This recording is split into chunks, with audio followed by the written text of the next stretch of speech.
Hey everybody, it's Patty, Good Personal Patty. I'm doing a little bit of multitasking tonight.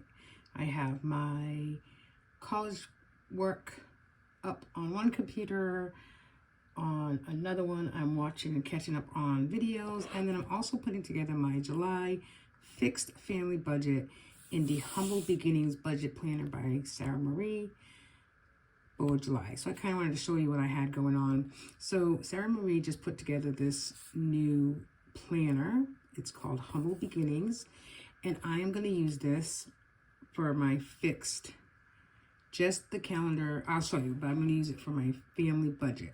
Our family budget is strictly our fixed bills, and then I'm going to track a couple of things. So I'm still going to use the Budget Mom method.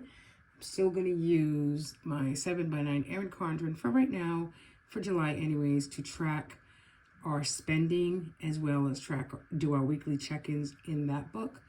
But in this one, because I can't wait till January, and I want to see how I like using it really.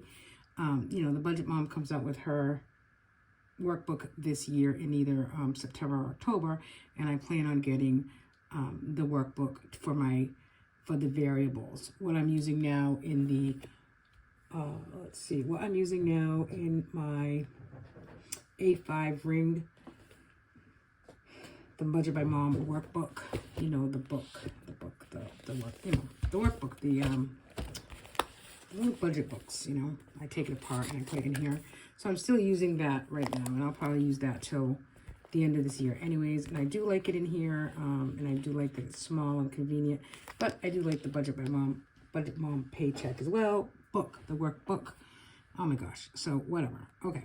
So this really starts in 2024. It's already dated 2024, etc. It has the dates, January, etc.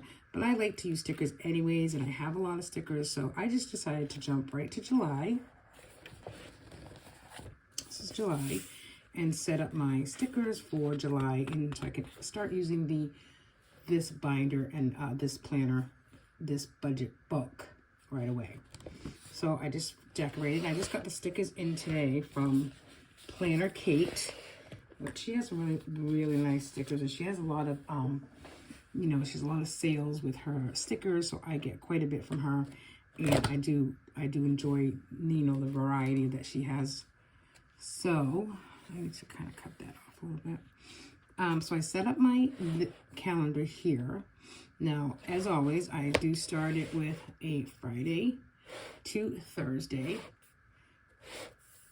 because I get paid on Fridays.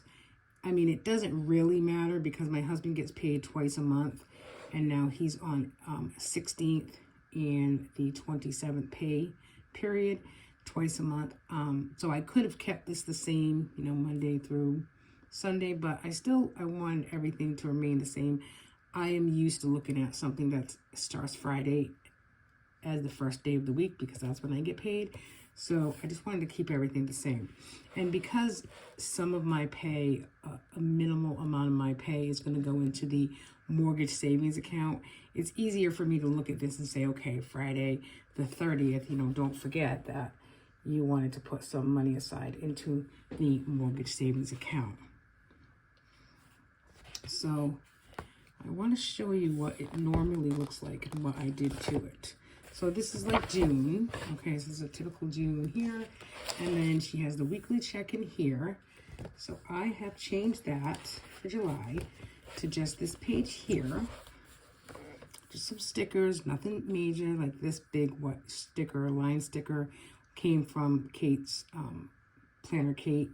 So I just put stickers here, put July, and then I'm going to keep track of when I deposit money into our mortgage savings account. I'm going to track it here. And then down here, I just used a colorful box that's called Unbudgeted Miscellaneous in July.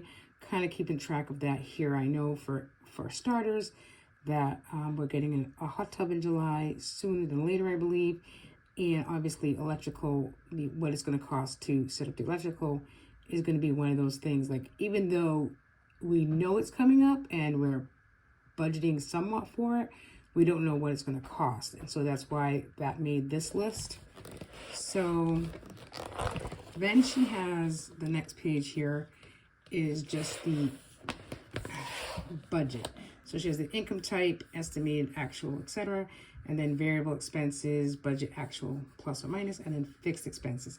Again, because the way I do my budget and that our family fixed budget is fixed expenses only, I just covered that up a little bit using her stickers, which worked very well in here. I kept July budget here, and then I just changed this to income type, estimated, actual, and then expenses.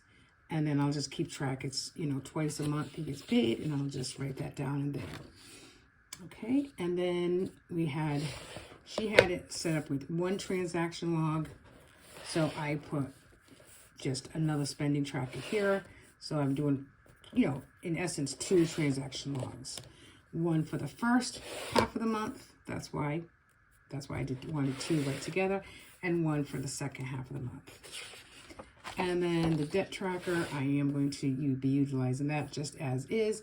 I'm listing what our debt is, when the due date is, our beginning balances, what the minimum payments are, what the interest rates are, and then I will do what the ending.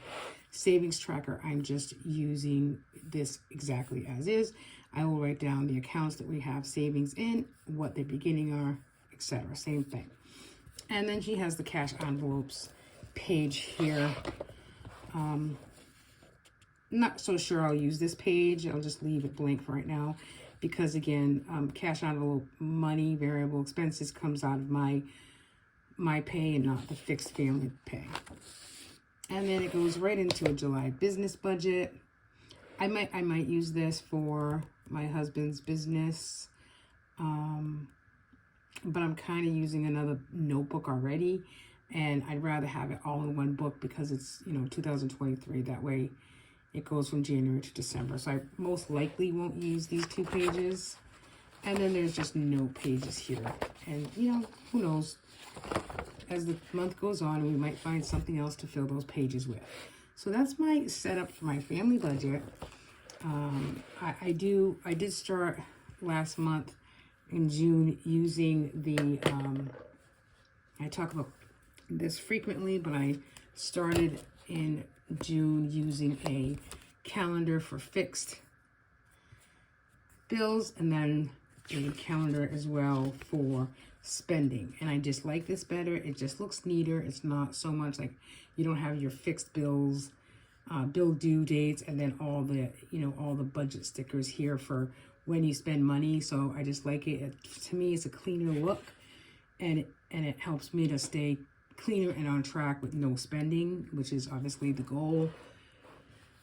And then, so I'm going to do the same thing here in July. I just need to change these dates, obviously.